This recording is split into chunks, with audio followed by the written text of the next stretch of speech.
for power extra so ne se ne da ye no ne trend on social media nko na etutu ne se ne abasa de ebesom eno a ntokọ bi ekoso wo Krofrom na ni anyan yie awudie pa nipa edwetwa nipa se ne yedwetwa ne ntwinam no asem ni nyina ne se eye eno a was 1 year pepepe abrante eno ye kun ne no yi which is Candy ene ne gang ekọ attack Rude Boy ono na nnura ono so ne gang ebe attack Candy ekun no na Rude Boy ne de onyaniti di mu last year Candy ne gang e call no so kwa attack no onwu twitwa no ama ne nsa ba akokora no adi for me but nyame di ni ho fofie wantumi like wan na mum no oje ne ho adura ne ho to no nkra ode bre Candy ne say what should I say obekumi wantumi ankume okoti 50 cent na sem bi okan say 25 bullets ana mudi agu me video manhu but me de minya wa 1 bullet pe ana me de be den me ne ebe ma we ni nsem a Rude Boy e de esende koma Candy but as I grow as sem no twem enura abusia Rude Boy ene ne gang ekoto she Candy so wo Columbia it twa no basa but you try say like afia so a ye twa na mache no mpofrim ho ana Candy boy efrim na through that ntokwa ne gidigina sikan ni biom san kan Rude Boy nti ne gang na rush no de ne ko unknown hospital but through police intelligence no ema itimi ekochi Rude Boy am no ka say oda hospital a handcuff egunisa but abusia enche ho no yenko tie asem nimu ye pa ne mfa mesom mo alezi am no ka say ni na Krofrom na in between software about the and Columbia and me dina no ka say yo ade na do copy o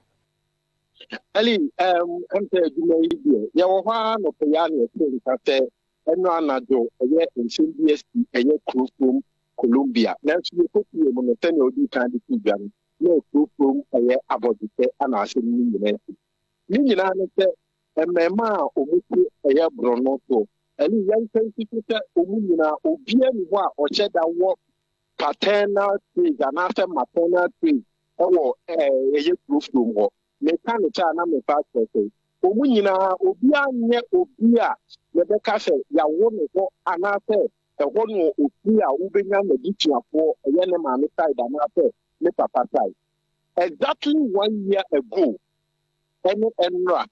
ana mema omunye involve ni eye ba ko the Rude Boy ene ba ko to e the Candy ana Candy ene Rude Boy enya ntokwa enti Candy ne ne set e ko ho ekutucha eye Rude Boy me ne o ka enti ya ye tini se omutucha no e ma Rude Boy me tabo nkum no nyina enye aduma isi e che me ne o ka enti exactly 1 year ene enra ana ye te say eye Rude Boy on ye betutwa no na wa wu no wa de no ho ama no ho atọ no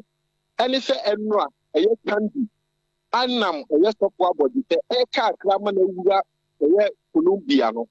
sport bi e wo ho anye hu se emrantie aketene nem enan ekita brantan na omo baye na omo tete Candy ko ene ye we di challenge chi na we di challenge na we di challenge ame ten ana na abrantie friend Candy dem no ka say watwa na no e wo edo ali na ye kopie ho no ana na ye bi ta say adai e be me important to come by ana omo say a time first into come by me Candy e ko twa Rude Boy ne de na omo ni be but we need the return before obi kan twa no o kama na ti ase say onu wa wu eye de ya onu obebe ti enti enu a on eje 1 year abra you twa no to farm na fofo a eye enu a omuchiche ya branch e friend Candy omuchicha no onene na fofo ne ba omuchicha no na li na we na Candy to na fofo no so onu omu na so tie no ana omu to eye mrantie na omu bechicha Candy no ba ko ye se o ne na fofo no omu na mi wo na mpie ni ade o so kwa abodi sebe a omo so akwa ku se ija ko ebuo ni ama emboa no the obey the obey wu that who is very dangerous for so ali you sure you walk Juma you Juma ano pay ye for na police for abba or your regional commander and then pay for abba wa tell me no ka say she should move to say you teacher aye abrantie kan bi no kan ni bi e kan root boy into a hospital for kwa ten yare anema police for also a root boy. It's terminal that a root boy now you teacher no bar revenge maybe. And yeah, a police for Yatina or Daya Sabia handcuff the goodness up. I mean, because of security reasons, yet to me, now root boy, yet Yatina and fan but you free heart, you better near the Yapa for the yeah, no, a young pa and I but you know, Muka root boy home that can't deny it. I mean, tell me no, Cathay, or Mato Piano after that. I mean, just or Cosan, who Yadian or Chain, a Pepper. I feel pepper. Mama one day cram a Tosan or Bebos Abbey. I say, Ali, yes, Santa Force, I attend you at the dinner at Fitiana. It did not fit your money and run to know what the first attack no e course no yes what you trying hefa Ali the you trying to any mechi ananensa but there's a four more area more say a root boy and no be can be there ne tabonku ai ne sani pano what you chama a wu enti enter down function at the perfect na anantwie rom kotwa agatu nipa wu anantwie be say na be nipa ba ko Ali tell me revenge on me. What you are doing, you are talking. Anantwibo no he fa pote because enne me ba adwuma no pa mi hu sa anantwie mankan de ka de krokom be fesi ka na metimu ennam so run about o mudi o mani a kire Krofrom na o munya nuru CPC junction okura kitikiti pa anantwie akase pa abobo be 15 ana fulani fodi o machina mtimu de mu jimiya yo modu amene nam ha ya ha ye be interchange yama ye mo asa de nantwie ne nam ha sa nantwie ne te praga no ana se asem na ehia asem na ehia because nantwie ne ye te omu wo stop abodete e obi da ho a ali we free ha ye be ko ho na ya to ase ti ma be brain boys you omu ku omu hu obrema ali enye nje because anopensa me ba ya na regional police commander ne se taba ho kokra no agitation a war area mu ali it is even difficult say ube show who say oye media guy because there are other media houses that by they take their car na what to almost for the mobile exercise mo say you mo na ba person ali situation is that you as I want to for kwamo nshara nye save ho there be ali e dey bentia ali the obo kiri baby obo say nipa nan gina ho huhu nipa num gina ho huhu ana boy na omu ti tu moto so ebe bi dan omo dan aha sali wa hwe environment na utumo say it is difficult say obe obi kwa yo ho chompiata ebe kuma jawo that's right ha bra ye fancy ya why na baby a asem nkora bata wo bi a wogidi ye say ebe boa ye ne ye tiefo no di akiri mai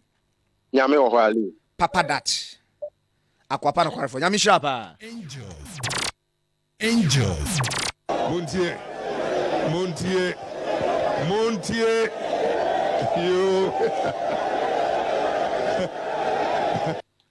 ha e papa cho emabunu amutie ene awia yi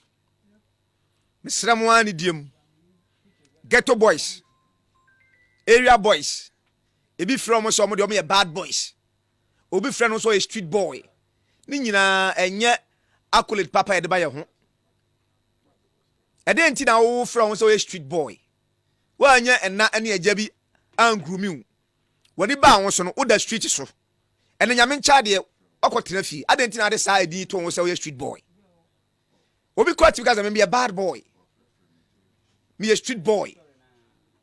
why gang di dia kese to ye ho a sa edin nsedipa enye dipa na wo se ye de to ne so owu de obi abewu na sabe empani na e kase obi ba buwa mu agya wonan obi ba hwew ama wa wagigya wonan no ente se wo wanya okura papa bia tena so no wahye da to wo ahye achemagum owo de yenyine bewu na kwani abranti afa so wokoi tabi ni papa mu a so koto abrabo no so ba bia obesa no yare ache ansa na survive wo ewiase foforo na wokom ni sanse wodi dem akasa atwitwa no rough twitwa no rough a doctor for go mu no ba bia no mo so mo da mo mra ayi adonko tv na mo me ha de a doctor for no hu ba bia be so bia ye cat enye nkola cat deep cat mo me na ho so na ese afi nche ba ya hye general ase ene 26 dodo na ma yeso mo de o mpeso mehu December ampa so hu na sa mranti o me mma bia wa sai wa ma ha ma yo hwa na ko yesa nkodai otufo nyankopon hu ye mobo na mmabunu so o mama koma mrafem niamma bia ide honam ye ne nye niamma bi wo ma wo de honam ye nye me se ade bi wo obi ko ya efata no pa ena na sofo bi frichi yesi obi ahaya oti abrocho hai oni problem o tworo nyum kra o hyiwi no a na nwuma bari tim afa pen ne pepa no tworo ampa so hit wo de onum ya pa bosi wadwen se hey uhu oba hu be ma uhu nyansa hu jimie e so hu shade ne nkoma ene umoja ne nye jai ade foforo ho abetia ma oni age obi ani gi anye wari gie ya draw ya hu rough say blackboard tattoo nwonran ade oba tibi ko ba ni nam ta na kosua kuma no ne kropon no so no ade na efu o say meat pie no no akoda ho say be ma enro so ma no wai nyansa ben we komo wa brochire ma America fo no nye Ghana ni unya we nya wo culture adrodro hu rough kwa me mrebi na de tattoo bi example ai ananya wa tattoo a wo say nipa bi em say okoye tattoo ni nkwala bremu akire wonyini ko ba bia na opeso opepa na ontimi pepa aye ewa ubaya adna to ba bi bewie dachi bia onam na bia opportunity bi ba na ode sa honam akwa na esi ade ne obi aye na e ofe unso ntiase onse oye no eye the friend say youthful exuberance and I say bia impetuousness angel ade na oye no enye se na nije ho na oyo because ade a wani je ho de enti na o regret edurumre bia na wonu ho say o yes ade no o de ya akosi because aye ofe na wo ye enti wo say de okwa de ukosi awie ye onkokoro obom ni ade nyina no wo say wani je ho say o yes ade no na emum say unyini koduru baabi na pese o pepa say de na meka no a na ne etre say ade no na nye wope na nye se fe na na eye wo na ode ye na emum obi na akoye bie na yeso wa anye bia onye guy wunye bia wani mie na nso koye saade no but one thing is say the ekoso ewo Krofrom no eye situation a yan ye kumase ase no wo say ye hyase na ye ye ho adwuma na no dwumadie sunku bi koso wo I think ekoso ewo Ashtown ema panyini ba ko a ono afa branum na wonim sade branu sitie no woto party kese ema we invite mamenyusu wedwe junkies enkrofo a womo afa nubone ni ade ne ye oye junkies for Christ something me refi edi na ode to so no onse obia enyini a na afi wo hu sade oye wone mranti bremu no eni ho kwan se enka oye but enye enipa nyina nso ena nyini ebe regret obi ho a ansa na on regret no na bia odada menam obi a ansa na on regret no na bia abanka egu ne nsa se de ye ka ho asemi na afi akire no wa beka na sem e de akire obi sa atuitra sem na mekuma wu sem enye mema sem mekuma wu enye mema sem mekuma tras na ye enye mema sem se o ese obi kano na wanka ni bia ogiri se ese on de so onim nyansa masa media me fancho ya kano na o de asem na che nenka asem yesi eyie ego afe o take revenge asem yesi mi atena ni trimu afe ahabo the hatred for 1 year taking revenge ohun kro ni ya na akai no angel wow exactly 1 year yesterday bibia antimi amana anye se ade na nipa no de ye no no onfenche anabia onyemu emenka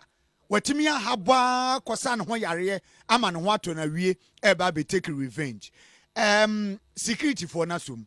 ye be jai de ama ho na ba bia wo mo pese wo mo de asem ne fa no wo mo e de afa amae na wo he videos a ye hwe wa Donko TV na we se de esi atwitwa nipa dasa nipa chese ne nsa no ni nyina te afiri sum pa ne sa wo hwe ni tirim se de esi di akuma adi ne de hwe ne nan pa esi fam ni moja ya adware no nya de ye asem keto a wa si we obi ba omo na ya na last na adware no sa no kwa me de esi wotafo no on say example na me ye no say we ono mfa no ho we say 1 year watimi ahaba ko take revenge chale moja na no hwe ne maame ne yire ne nuanom mom na saa yam hihie no eba so dendenden pa but me ka say nipa bia obenya na ne maame te ase obenya ne saa ne yire ne dofo ne te ase na ne nuanom a epe na sem ne pa te ase but onye na dwen say o kipini body no said ye be ya na busuafo na edo no epe na sem bebre no wo mo ebehwe na wo mo aye de wo so wo mo eye nti eye serious issue I think say what's your when address our community entina they see our Iceland de example no ya won Krofobia won betimi take up leadership positions in yen localities you know e de amaye Krofrom Buokrom Tafo ehwa overseas Ashtown any miami ahodo bebre no akeka ho no na omo aboaye because once wura community bi ade wa kwa na eyemeden no so wura community bi na se yesu obi ye stubborn said den kra na se kan weche na so ontia there is one person bi wo ho a eye dan a ono de asem no ono na etimi ekame saafo ni nyina nerves ema sumdwe ba enti sasem si a sa nipa no ono na yedwane to ano ema no etimi resolve such issues ni ade no ede maye omo afiri mu ne de I think say nyame mfo omo kransie yi but yen ya yete ase no we should be very careful ewi ase yen fe nko ba bia o